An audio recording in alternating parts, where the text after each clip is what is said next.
Hello students, how are you? I hope you all are fine. Today we will start the new chapter of your English reader book, class 4 DAV school, The Foolish Man.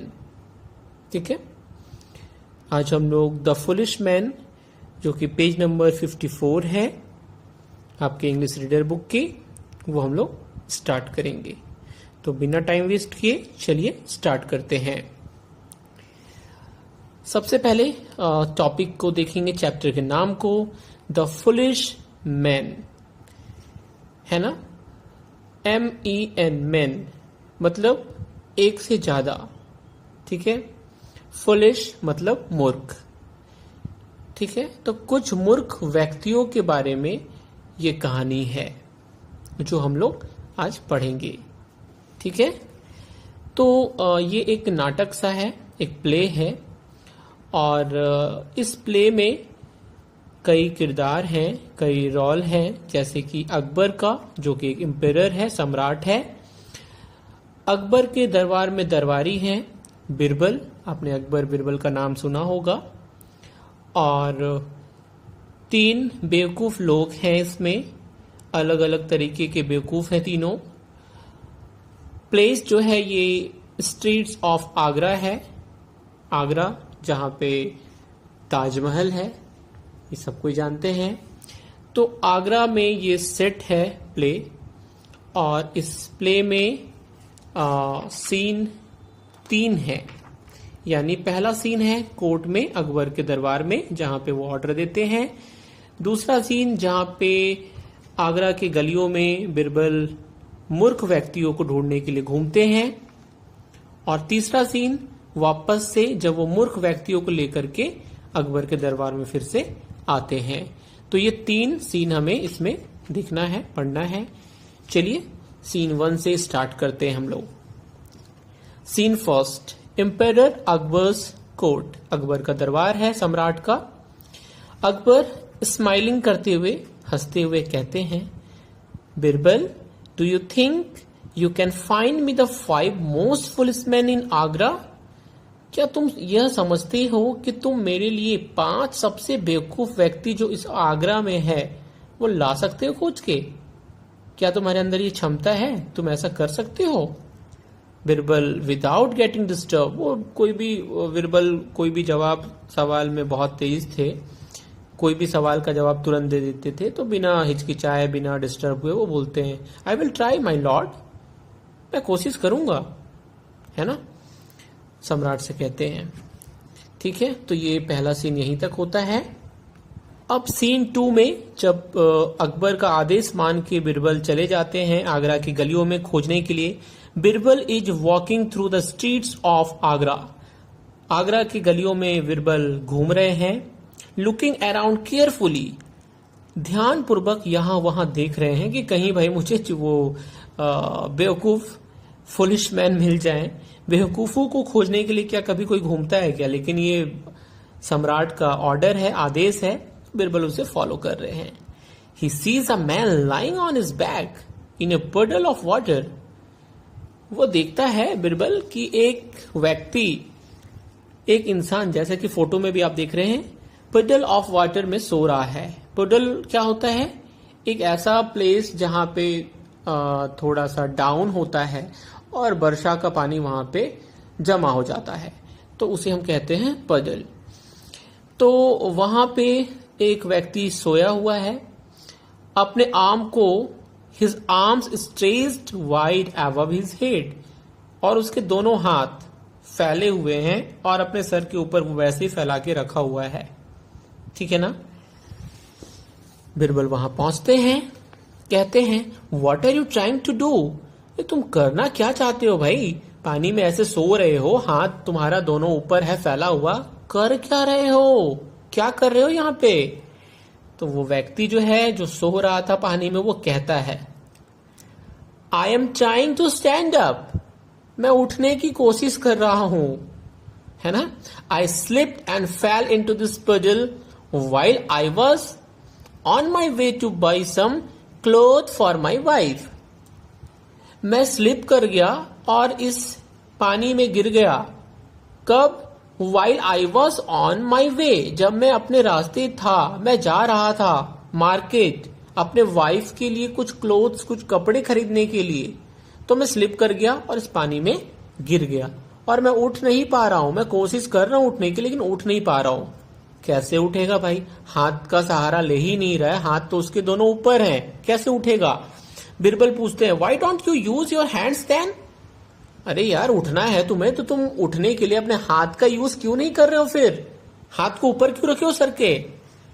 The man कहता है, but I can't do that. नहीं, मैं वो नहीं कर सकता, मैं अपने हाथ को यूज नहीं कर सकता हूं अभी। If I change the position of my hands, अगर मैं अपने हाथों का पोजीशन, स्थान को चेंज करूंगा, I will lose the measurement of the length of cloth my wife wants. अगर मैंने हाथ को हिलाया तो मेरी वाइफ जितना लंबा कपड़ा, जितना बड़ा कपड़ा अपने लिए चाहती है, वो मैं माप लेकर के आ रहा हूं, मेजर करके आ रहा हूं उसको हाथ से। कभी कभी होता है ना, हम लोग बित्ता से नाप लेते हैं, 1 बित्ता 2 बित्ता, या हाथ से इतना बड़ा है ऐसा करके नाप लेते हैं। तो वैसे ही इसने अपने वाइफ के हाइट को, लंबाई को, विड्थ को नापा और बोला हाँ भाई इतना बड़ा कपड़ा तुम्हारे लिए सही होगा, और हाथ को वैसे ही रखा कि मैं जाकर के दुकान पे, शॉप पे ऐसे ही दिखाऊंगा कि देखो जितना दूरी मेरे हाथ के बीच में जितना गैप है ना, इतनी लंबी क्लोथ मुझे दे दो।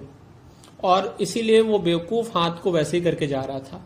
अगर समझदार रहता तो वो क्या करता भाई, नाप लेता, नापने के बाद फिर वो क्या करता, लिख लेता कहीं और लेके जाता कि हाँ भाई मुझे इतना सेंटीमीटर, मुझे इतना मीटर कपड़ा चाहिए। लेकिन ये क्योंकि बेवकूफ था इसीलिए वो हाथ से मापता है और मेजर करने के बाद उसी तरीके से हाथ लेकर के वो दुकान जाना चाहता है कि मैं ऐसे दिखा के ही कपड़ा लेके आऊंगा। और चलते चलते वो गिर गया। अब गिर गया तो वो हाथ को क्लोज नहीं कर रहा है, यूज नहीं कर रहा है कि अगर मैंने हाथ को हिलाया, यूज किया, तो फिर माप जो मेजरमेंट में हाथ से लेके आ रहा हूं वो छोटा बड़ा हो सकता है और फिर मुझे डांट मिल सकती है। Birbal holds the fellow by the hair and sets him on his feet. तो बिरबल बोलते, ओ रुको रुको, तुम नहीं उठ पा रहे हो ना, हाथ को यूज नहीं करोगे, मैं अभी उठा देता हूं तुमको।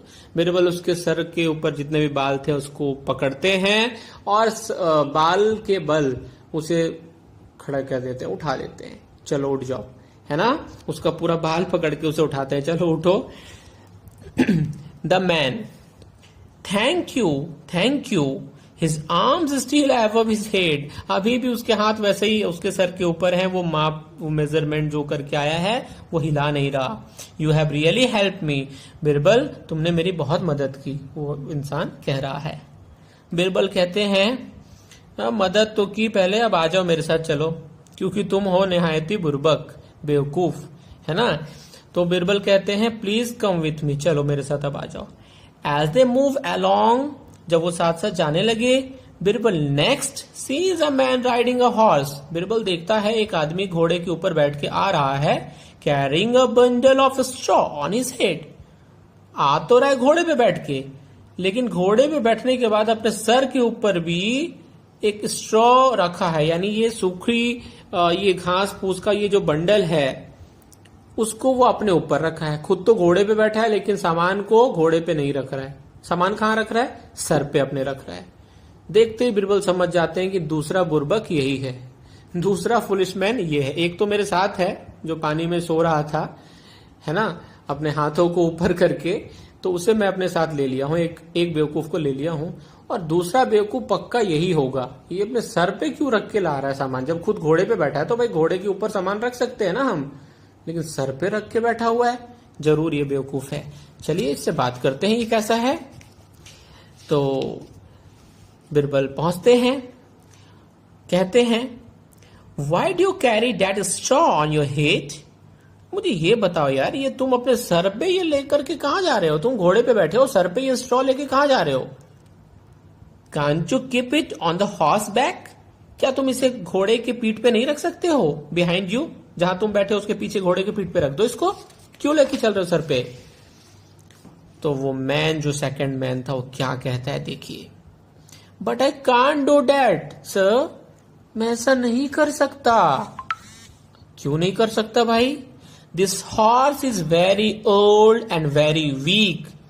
मेरा ये घोड़ा बहुत ही पुराना हो गया, मतलब बूढ़ा हो गया है, और वेरी वीक, बहुत कमजोर भी हो गया है।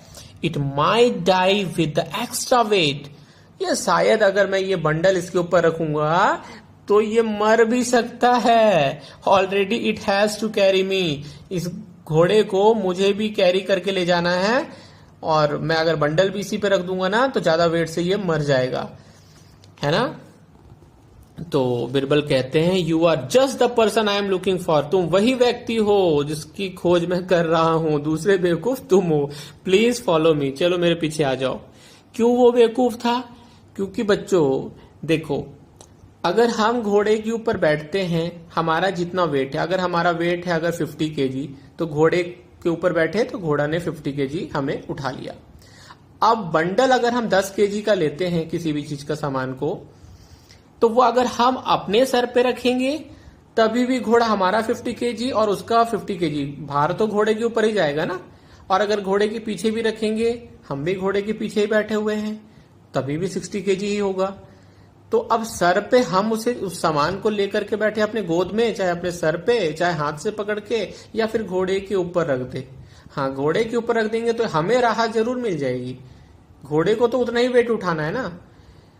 लेकिन ये व्यक्ति सोच रहा था कि मैं अपने सर पे बंडल रख लिया हूं तो ये भार मेरे ऊपर है, घोड़े के ऊपर नहीं है, इसीलिए निहायत ही बेवकूफ था।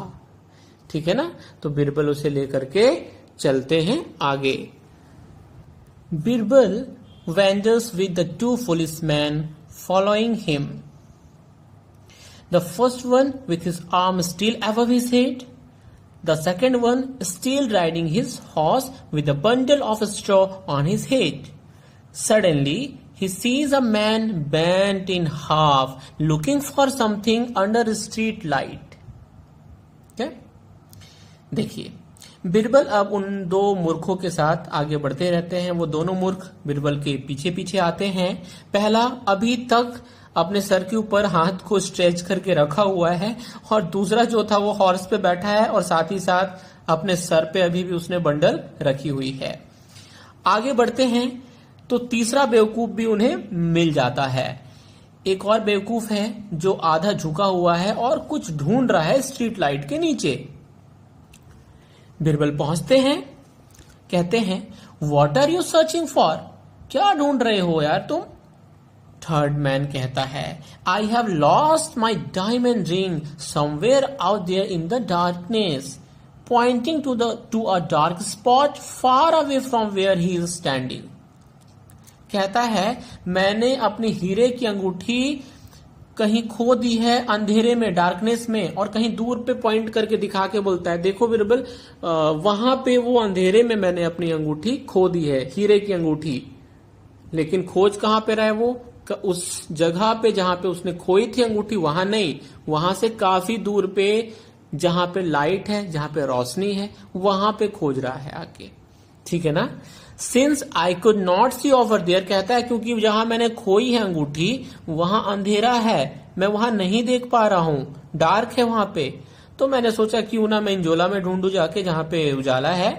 आई am looking for my ring here in the light, तो मैं लाइट के नीचे ढूंढ रहा हूं। बस बिरबल समझ जाते हैं कि जबरदस्त बेवकूफ है ये, इसे भी ले चलो। तो बिरबल कहते हैं, प्लीज कम विथ मी, आ जाओ मेरे साथ तुम भी। I will help you to find your ring, मैं तुम्हारी मदद करूंगा तुम्हारी हीरे की अंगूठी खोजने में। तो इस तरीके से बिरबल को वो तीनों बेवकूफ मिल जाते हैं। तीनों बेवकूफ के साथ बिरबल अकबर के पास दरबार में जाते हैं। ठीक है, चलिए अब सीन 3 कहां पे है? अकबर के दरबार में। क्योंकि इन्हें बेवकूफ तो मिल गए हैं 3, लेकिन बोला कितना था लाने के लिए? अकबर ने 5 बेवकूफ को लाने बोला था, लेकिन ये 3 लेकर के जाते हैं क्योंकि बिरबल बहुत चालाक हैं। बिरबल पहुंचते हैं, अकबर से कहते हैं, sir I have brought you the 3 most foolish man in city of Agra. मैंने आगरा के सबसे निहायती बेवकूफ को लेकर के मैं आया हूं, खोज लिया है इनको मैंने। ये 3 बड़े बेवकूफ हैं, ये सबसे बड़े बेवकूफ है आगरा के। आई जज them to be foolish from their actions. मैंने इनके करतूतों से, इनके एक्शन से, काम करने के ढंग से मैंने इन्हें पकड़ लिया कि ये सबसे बड़े बेवकूफ हैं। अकबर कहता है रियली वेरी गुड, ओह सही में बहुत अच्छा, but I ask you to bring 5 most foolish man not 3। Akbar smiles, Akbar हंसते हैं कह के कि बिरबल देखो मैंने तो तुम्हें यार 5 बेवकूफ को लाने बोला था, तुम 3 लेकर के आ गए। ये तो मैंने नहीं बोला था, मैंने तो 5 बोला था ना, तुम 3 क्यों लेके आए हो? बिरबल कहता है sir the last 2 most foolish man in Agra are you and I. और जो लास्ट के 2 मैंने 3 इसलिए मैं लेके आया हूं क्योंकि जो 2 और बेवकूफ हैं वो एक आप हैं और एक मैं हूं। You because you set me such a foolish task. आप इसलिए बेवकूफ हैं क्योंकि ये फालतू का बेवकूफों वाला काम आपने मुझे दिया। और मैं इसलिए बेवकूफ हूं, I because I foolishly carried out your order that makes 5 doesn't it. और मैं इसलिए बेवकूफ हूं क्योंकि आपका बेवकूफी वाला काम, आपके बेवकूफी वाले ऑर्डर को, आदेश को मैंने माना। तो पहला, चौथा बेवकूफ आप और 5वां बेवकूफ मैं। हो गए ना 5, है ना? तो अकबर हंसते हुए कहते हैं yes it does, it certainly does. हाँ ये है, सही बात है, हम दोनों भी बेवकूफी हैं। तो 5 बेवकूफ हो गए। ठीक है बच्चों, ये प्ले, ये नाटक हम लोगों ने देखा, द फुलिश मैन, कंप्लीट हो गया। आई होप आप सबको समझ में आ गया होगा। सीट 3 में आ जाओ बच्चों। On the basis of your reading of the story complete the following. आपने जो स्टोरी को समझा है उसके बेसिस पे आपको ये ब्लैंक्स को कंप्लीट करना है। ठीक है, फर्स्ट देखिए, once emperor Akbar asked Birbal to. एक बार सम्राट अकबर ने बिरबल से बोला, क्या बोला था, किस चीज के लिए बोला था? Bring 5 most foolish man in the city of Agra. 5 सबसे मूर्ख व्यक्ति को लेकर के आओ आगरा के गलियों से या आगरा सिटी से, आगरा शहर से। ठीक है, सेकंड देखिए, Birbal agree to do so and went out in search of. Birbal जो थे वो सहमत हो जाते हैं, मान जाते हैं बात को, क्योंकि सम्राट का ऑर्डर है, आदेश है। And went out in search of, और क्या खोजने के लिए चले जाते हैं? Search of 5 most foolish man in Agra. Agra में 5 सबसे बेवकूफ लोग को खोजने चल जाते हैं। थर्ड देखिए, when Birbal asked the fast man why he was not using his hand, the man answered that. जब बिरबल ने पहले बेवकूफ से पूछा कि वो अपने हैंड्स को यूज क्यों नहीं कर रहा, क्यों हाथ को, दोनों हाथों को ऊपर उठा के रखा, उसे यूज क्यों नहीं कर रहा उठने के लिए, तो उसने आंसर दिया, क्या आंसर दिया? If he change the position of his hands, अगर वो अपने हाथों के पोजिशन को चेंज करता है, उसके डायरेक्शन को, पोजिशन को, he would lose the measurement of his wife clothes. तो वो अपने वाइफ के क्लोथ का मेजरमेंट, माप भूल जाएगा फिर, है ना? 4th नंबर देखिए, on the way he met another man who was. एक और बेवकूफ से मिलता है, आगे चलता है जब, तो सेकंड जो बेवकूफ रहता है, सेकंड फुलिश मैन, तो वो क्या करता है? Who was carrying a bundle of straw on his head while riding a horse. वो एक स्ट्रॉ का बंडल है ना, बंडल ऑफ स्ट्रॉ यानी सूखी घासों का एक वो बंडल अपने सर पे रख करके वो क्या करता है? आते रहता है, और घोड़े के ऊपर वो बैठा है, घोड़े पे, घोड़े की सवारी कर रहा है, और लेकिन घोड़े के ऊपर उसने उस बंडल को नहीं रखा है बल्कि अपने सर पे रखा है। तो दूसरा बेवकूफ ये था। तीसरा देखो, 5th नंबर देखो, he asked him why he was carrying straw on his head. वो पूछता है कि वो अपने सर पे क्यों ढो रहा है भाई उसको, जब घोड़े पे बैठे हो तो घोड़े की पीठ पे रखो ना। तो वो क्या बताता है देखिए, the second man answer that his horse was very old and weak. वो ये कहता है कि उसका जो घोड़ा है वो बहुत बूढ़ा हो गया है और वीक हो गया है। ठीक है ना? तो अगर वो ज्यादा भार देगा घोड़े के ऊपर तो वो घोड़ा मर भी सकता है, उसका दम निकल सकता है, लेकिन उस बेवकूफ को ये नहीं पता है कि घोड़े के पीठ पे रखो उसको या खुद बैठ करके अपने ऊपर रखो, भार घोड़े पे उतना ही लगने वाला है। तो बेवकूफ था। 6 नंबर देखो, the third police man was searching, तीसरा बेवकूफ क्या कर रहा था, searching his diamond ring which was lost somewhere in the darkness, जो कि कहीं डार्कनेस में खो गया था, उसकी सर्च कर रहा था कहां पे, अंडर अ स्ट्रीट लाइट। ठीक है, खोया था कहीं और अंधेरे में, लेकिन क्योंकि अंधेरे में उसे कुछ दिखाई नहीं दे रहा था तो भाई वो आकर के उजाले में खोज रहा था, तो सबसे बड़ा बेवकूफ था।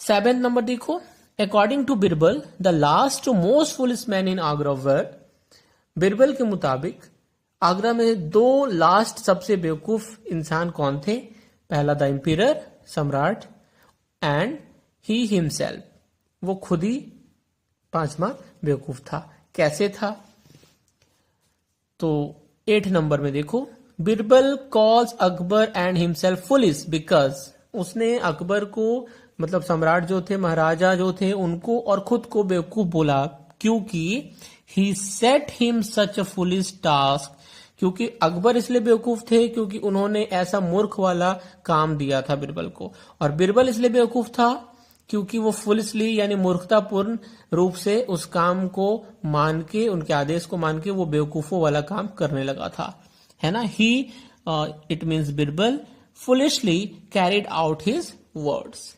ठीक है, तो राजा इसलिए बेवकूफ थे, सम्राट इसलिए बेवकूफ थे क्योंकि उन्होंने बेवकूफी का काम सौंपा था, और अकबर जो था वो इसलिए बेवकूफ था क्योंकि वह बेवकूफी वाले काम को एक्सेप्ट कर लिया था, मान रहा था। ठीक है, तो ये हमारा C3 कंप्लीट हो गया है। C4 देखो बच्चों, under column A below you will find some words from the play and under column B their meanings।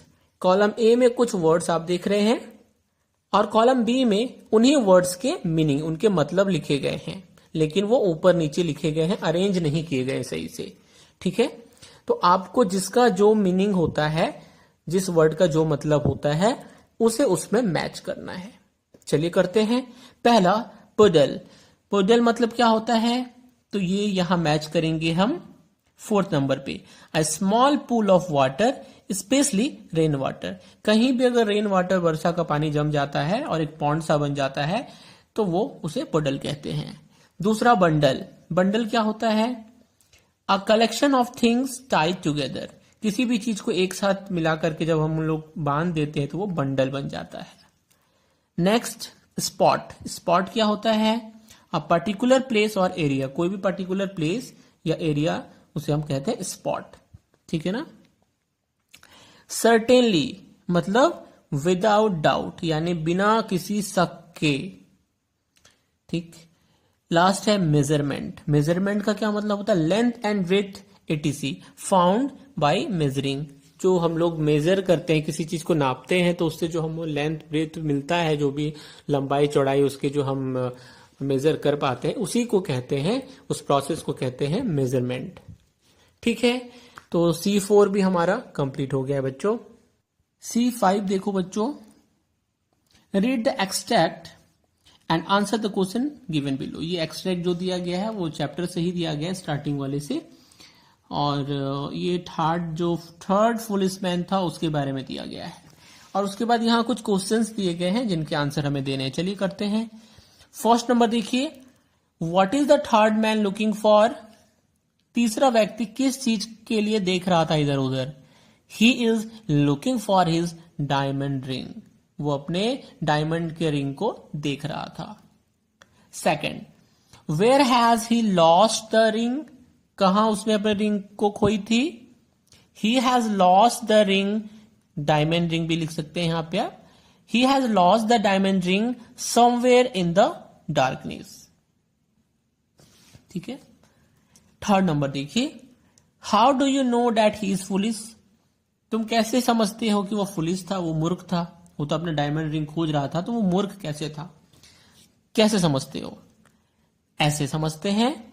He has lost his diamond ring somewhere in the darkness. वो अपने diamond ring को, हीरे की अंगूठी को कहां खोया था? कहीं अंधेरे में। बट लेकिन he is searching for it under a street light. लेकिन जब वो उसे खोज रहा था तो कहां खोज रहा था? उजाले में, एक स्ट्रीट लाइट के नीचे, है ना। रोड पे देखते हैं ना, बहुत बड़ा बड़ा लाइट लगा रहता है, तो उसके नीचे वो खोज रहा था। लेकिन जबकि उसने खोई कहां थी अपनी अंगूठी? कहीं अंधेरे में, दूर में। ठीक है, तो इसलिए वो सबसे बड़ा मूर्ख था। तो C5 भी हम लोगों ने कंप्लीट कर लिया बच्चों। C6 देखो बच्चों, a pinch of humour and a dash of wit makes life sweet as sugar. Do you agree? Discuss with examples. How does wit and humour make life easier? देखिए, अ पिंच ऑफ ह्यूमर यानी थोड़ी सी हंसी, विनोदी स्वभाव हमारा रहना चाहिए। Pinch of मतलब चुटकी भर, थोड़ा सा। And a dash of which, और विच मतलब विजडम, बुद्धिमत्ता, समझदारी। वो दोनों को अगर हम मिक्स कर देंगे तो लाइफ जो है हमारा जीवन, वो स्वीट एज शुगर, वो शुगर जैसा मीठा हो जाएगा। यानी हमें कोई भी कड़वापन हमारे लाइफ में नहीं रहेगी, हमें लाइफ बहुत स्मूथ और अच्छा लगने लगेगा, है ना। Do you agree? पूछता है कि आप इस कथन से, इस स्टेटमेंट से क्या एग्री हैं?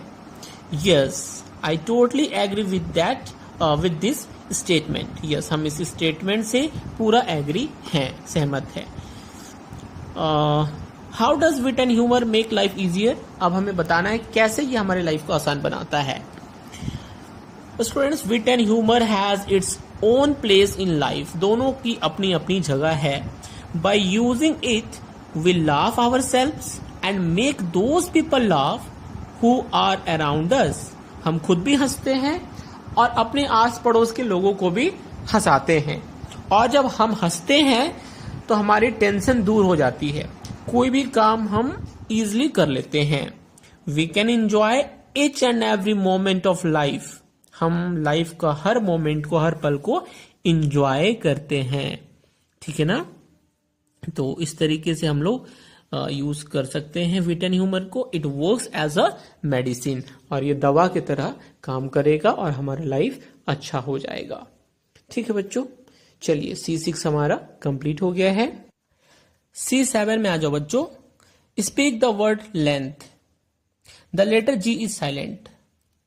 देखिए, जब हम लेंथ बोलते हैं, प्रोनाउंस करते हैं, तो G का प्रोनाउंसिएशन नहीं होता, लेंथ बोलते हैं। LEN, लेन, TH, लेंथ।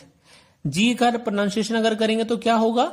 लेंथ, लेंथ ऐसे बोलेंगे। लेकिन हम जी को नहीं बोलते हैं, तो लेंथ बोलते हैं। तो जी क्या है? हमारा साइलेंट लेटर है। वो साइलेंट रहता है, चुप रहता है, उसे हमें प्रोनाउंस करने की जरूरत नहीं है। ठीक है ना। तो जब भी हम लेंथ बोलते हैं तो जी का उच्चारण नहीं करते। उसी तरीके से नीचे देखिए, ये ब्लू कलर के बॉक्स में बहुत सारे वर्ड दिए गए हैं।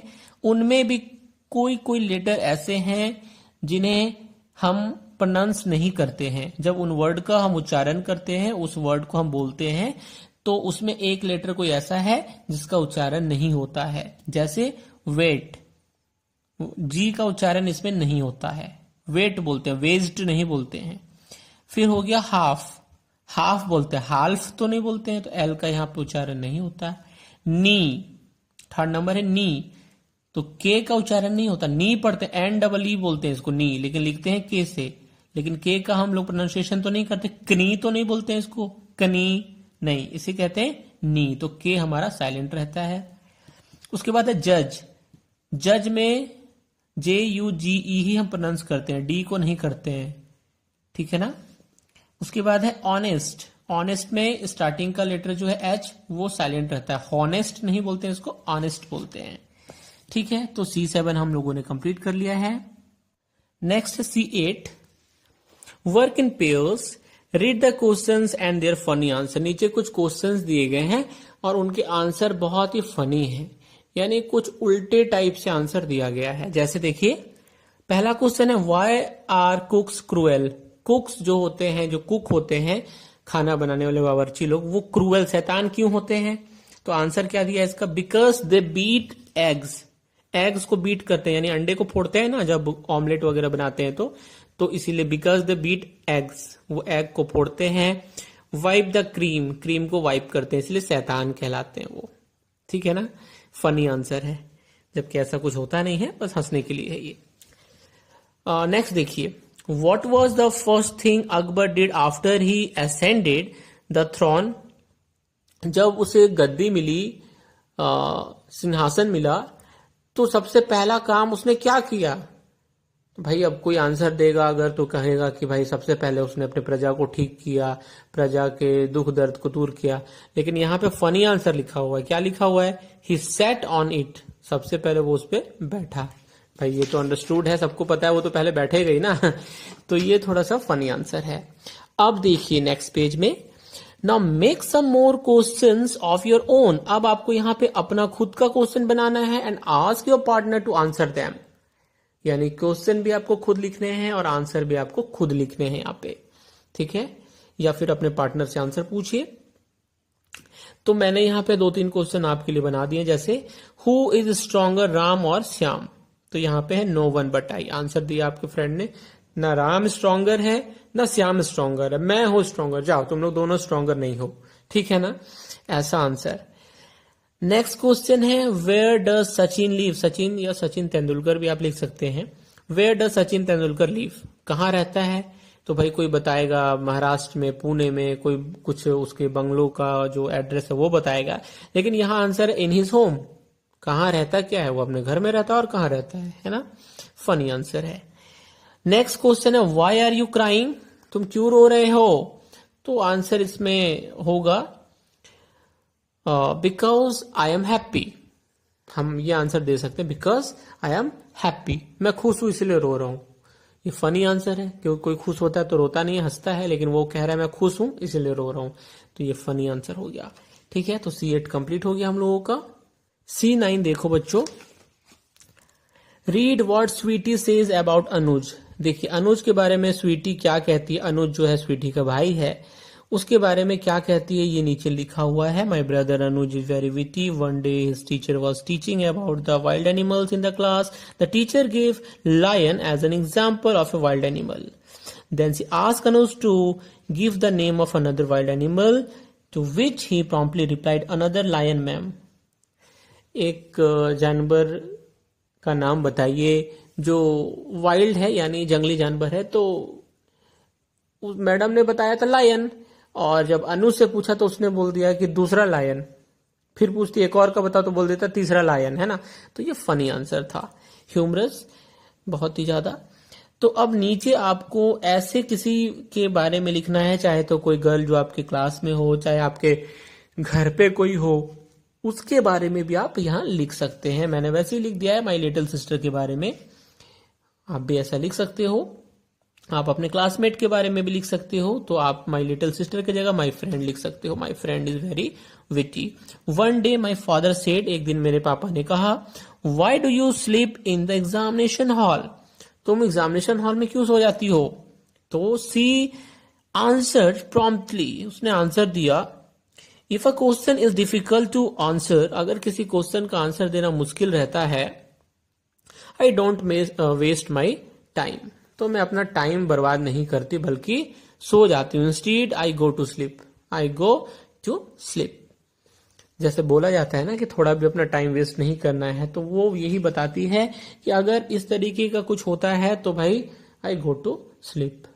लेकिन जबकि एग्जाम में अगर क्वेश्चन ना आए तो सोचा जाता है क्योंकि वो एग्जाम है। लेकिन ये फनी आंसर देना है, यहाँ पे थोड़ा फनी चीज बताना है जिसमें विट भी हो और ह्यूमरस भी हो, ठीक है ना। तो फनी और जो विट एंड ह्यूमरस से मिक्स करके आंसर आता है वो ऐसे ही कुछ आता है, instead I go to sleep. तो ये C9 भी हमारा कंप्लीट हो गया है बच्चों।